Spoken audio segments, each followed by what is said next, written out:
Hello students, welcome to my channel home science exam master. हम लोग अपने practice set की ओर आगे बढ़ते हुए और भी प्रश्नों का अध्ययन करेंगे। और अगर मेरा पढ़ाया हुआ आपको पसंद आता है तो प्लीज़ कमेंट करें, लाइक करें, शेयर करें और मेरा चैनल ज़रूर सब्सक्राइब करें। ज़्यादा से ज़्यादा आप शेयर करें और लाइक ज़रूर कर दिया करें। अगर पढ़ने के बाद अच्छा लगता है तो प्लीज़ लाइक करें और भी लोगों को शेयर करें, जिससे कि और भी लोगों को लाभ मिल सके। आज का पहला प्रश्न है, बोतलों द्वारा फलों के संरक्षण के लिए आवश्यक नहीं है। फलों की बोतलों को पर्याप्त रूप से गर्म करना, इनमें से निहित वायु को बाहर निकालकर सील बंद करना, उसे धीरे धीरे पकाना, उसमें सांद्र गंधक का अम्ल मिलाना। तो यहाँ पर बोतलों द्वारा फलों के संरक्षण के लिए क्या आवश्यक नहीं है, उसमें सांद्र गंधक अम्ल मिलाना ये आवश्यक नहीं है। फलों के लिए पर्याप्त रूप से बोतल को गर्म किया जाएगा, सही है। दूसरा, इसमें निहित वायु को बाहर निकालकर सील बंद, ये तो करना ही करना है। उसे धीरे धीरे पकाएंगे, बिल्कुल ये तीनों करेक्ट हैं। और क्या इसमें आवश्यक नहीं है, उसमें सांद्र गंधक अम्ल मिलाना क्या है, आवश्यक नहीं है। अगला प्रश्न है, भंडार गृह में नमी होने पर डिब्बों को रखने से पूर्व क्या करना चाहिए। डिब्बों को तेल में डुबोकर उसे फिर यूं ही रख देना चाहिए, डिब्बों को पानी में रखना चाहिए, डिब्बों को गर्म जल में रखना चाहिए, तेल युक्त वस्त्र उसके चारों तरफ रगड़ देना चाहिए। तो भंडार गृह में मतलब कि जब स्टोर कर रहे हैं हम डिब्बों को, तो उससे कहने से पूर्व हमको क्या चीज़ करनी चाहिए, तो उसमें करना चाहिए तेल युक्त वस्त्र उसके चारों तरफ रगड़ देना चाहिए। हल्का सा तेल युक्त वस्त्र उसके चारों तरफ रगड़ देना चाहिए, जिससे कि उसमें नमी न जाए। अगला प्रश्न है, प्रायः दही में मिलावट की जाती है, किसकी, रेत की, मांड की, पानी की और ब्लीचिंग पेपर। तो जो रक्त में दही में जो मिलावट की जाती है वो किस चीज़ की प्रायः मिलावट की जाएगी, वो की जाती है पानी की। किसकी, पानी की। तो उसमें मिलावट की जाती है, पानी की मिलावट की जाती है। इस पर ध्यान देंगे, ब्लीचिंग पेपर लिखा हुआ है, ठीक है। तो ऑप्शन नंबर 3 यहाँ पर करेक्ट हो जाएगा। केसरी दाल को मिलावटी तत्व के रूप में मिलाया जाता है, अरहर की दाल में, मैदा में, दलिया में और मूंगफली में। तो जो खेसारी दाल है उसमें किसको मिलाया जाएगा, उसमें मिलाया जाता है अरहर की दाल में मिलाया जाता है।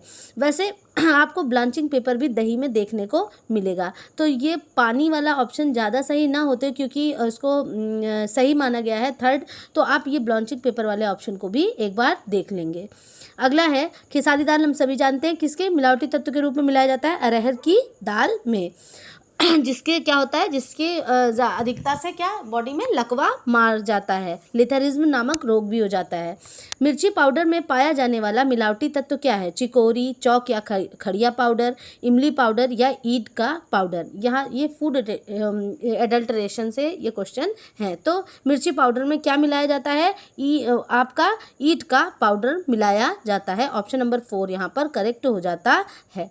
अगला प्रश्न है, हल्दी में उपस्थित फाइटोकेमिकल हैं, क्या पॉलीफेनॉल है, फ्लेवोनाइड्स हैं या करक्यूमिन हैं। तो ये आपका करक्यूमिन जो है वो आपका फाइटोकेमिकल है हल्दी में उपस्थित। तो करक्यूमिन ऑप्शन नंबर 4 आपका यहाँ पर करेक्ट हो जाएगा। निम्न में से किस भोज्य पदार्थ में लाइकोपीन पाया जाता है, पपीते में, स्ट्रॉबेरी में, चुकंदर में और चेरी में। तो किस में लाइकोपीन पाया जाता है, तो लाइकोपीन पाया जाता है पपीते में। पपीते में क्या पाया जाता है, लाइकोपीन पाया जाता है। जैम बनाया जाता है, जैम किससे बनाते हैं, फल के गूदे से, फलों के रस से, फलों के अर्क से, इनमें से किसी से नहीं। तो जैम को हमेशा फल के गूदे से और जेली को किससे, फलों के रस से बनाया जाता है, ठीक। तो यहाँ पर इस प्रश्न के लिए ऑप्शन नंबर 1 आपका करेक्ट हो जाता है। अगला है, घी, मक्खन, खाद्य तेल, शहद, दालें, मसाले, आटा तथा बेसन उत्पाद पर प्रमाण चिन्ह होते हैं, किस पे, घी, मक्खन, खाद्य तेल, शहद, मसाले, आटा, बेसन उत्पाद पर प्रमाण चिन्ह किस चीज़ के होते हैं, एगमार्क के, ISI के, FPO के, इनमें से कोई नहीं। तो यहाँ पर जब मसालों की बात होती है तो आप एग मार्क मसाले अगर आप याद कर लेंगे तो आपको याद रहेगा कि घी, मक्खन, खाद्य, शहद, दालें, मसाले, आटा, बेसन, इन सारी चीज़ों पे किसका प्रमाणन चिन्ह होता है? एग मार्क का। ऑप्शन नंबर 1 आपका करेक्ट हो जाता है। भूनने तथा सेकने का प्रयोग किस विधि में किया जाता है? भूनना, ठीक है, और सेकना। इसका जल द्वारा पकाने की विधि में, वाष्प द्वारा पकाने की विधि में, चिकनाई द्वारा पकाने की विधि में, या वायु द्वारा पकाने की विधि में। तो वायु के द्वारा जो ये पकाया जाता है वो क्या है?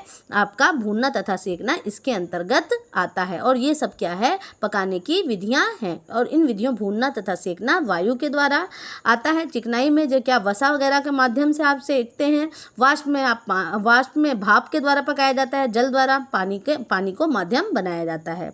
भोज्य पदार्थों में मिलावट से होते हैं, क्या होता है भोज्य पदार्थों में मिलावट से? सुपोषण, कुपोषण, स्वस्थ जीवन, इनमें से कोई नहीं। अगर भोज्य पदार्थों में मिलावट होगी तो क्या हो जाएगा? कुपोषण की स्थिति देखने को मिलती है।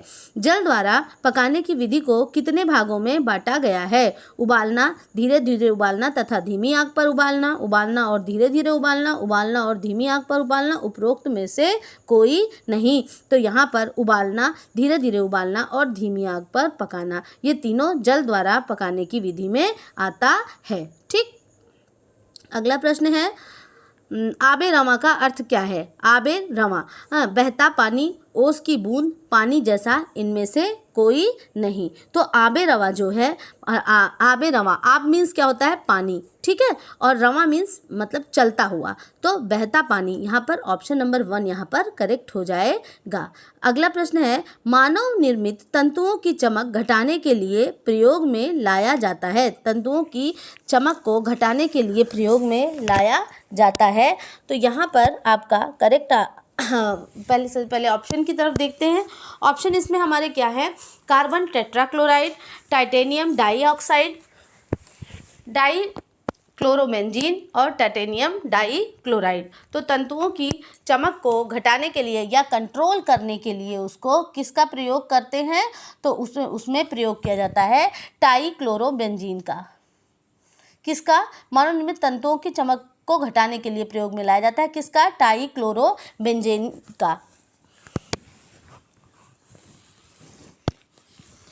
अगला प्रश्न है धागे की सूक्ष्मता आधारित है धागे की लंबाई पर, धागे के वजन पर, धागे की घुमावट पर या धागे के प्रकार पर। तो जो धागे की सूक्ष्मता है वो किस पर आधारित है? धागे के वजन पर, वेट पर आधारित है।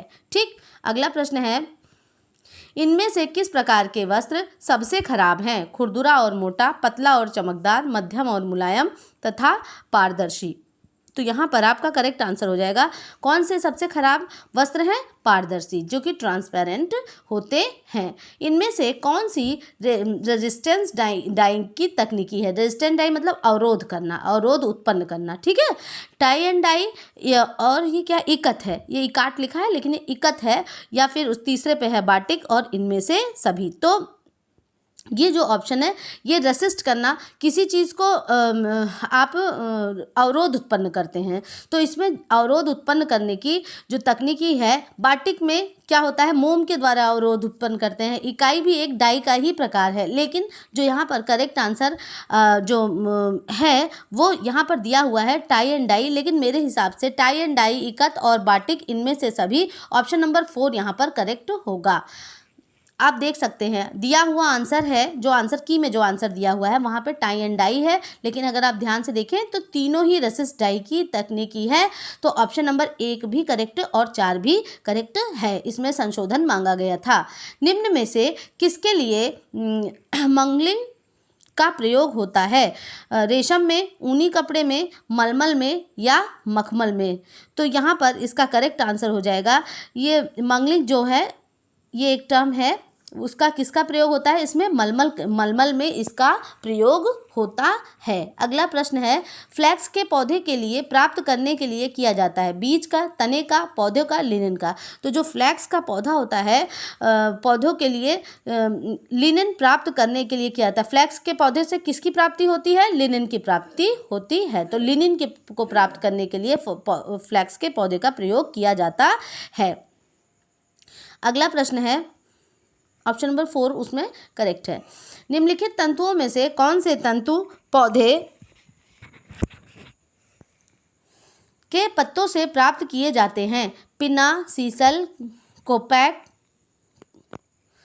कैपक लिखा है इसमें, कापोक होता है और कोयर। ठीक है, तो इसमें कौन से तंतु हैं जो पौधों से प्राप्त किए जाते हैं? इस तरह के प्रश्न आपको बहुत बार देखने को मिल जाएंगे। तो जो इसमें पिना और सीसल है, ये दोनों तंतु किससे पत्तों से प्राप्त किए जाते हैं? कौन कौन से पिना है और सीसल है? ठीक है, ये किसी पौधे के पत्ते से प्राप्त किए जाते हैं। तो यहाँ पर ऑप्शन नंबर 1 आपका करेक्ट हो जाएगा। अगला प्रश्न है, निम्नलिखित में से पुनर्विकसित सेलुलोजिक तंतु कौन सा है जिसको फिर से विकास मतलब फिर से उसका निर्माण किया गया है? इसमें रेयान है, लायोसेल है, एज़लोन है और अल्पाका है। तो यहाँ पे पुनः निर्मित तंतु जो हैं वो कौन कौन से हैं? तो उसमें आपका रेयान है और कौन सा है? दूसरा लायोसेल है। तो ये यहाँ पर नंबर 2 में जो है पहला और दूसरा ये करेक्ट आंसर हो जाएगा। अगला है, ऊन जिस प्रोटीन का बना होता है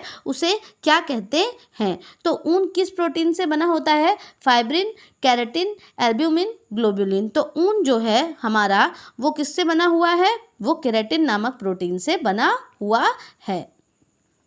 निम्नलिखित में से किसे जीवित भेड़ से उतारा या काटा जाता है? फ्लैनल, फ्लीस, फेल्ट, मायरे। हाँ, जीवित भेड़ में से किसको उतारा या काटा जाता है? तो उसको क्या है? वो फ्लीस है। ठीक, निम्नलिखित तंतुओं में से किनकी लचक सबसे अधिक है? ऊन की, पॉलिएस्टर की, रेयॉन की या सूत की? तो इसमें कूट दिए हुए हैं, तो इसी के हिसाब से हमको बताना होगा। तो इसमें सबसे ज़्यादा लचक किसकी हो जाएगी? ऊन की लचक बहुत बढ़िया। और किसकी लचक? और पॉलिएस्टर।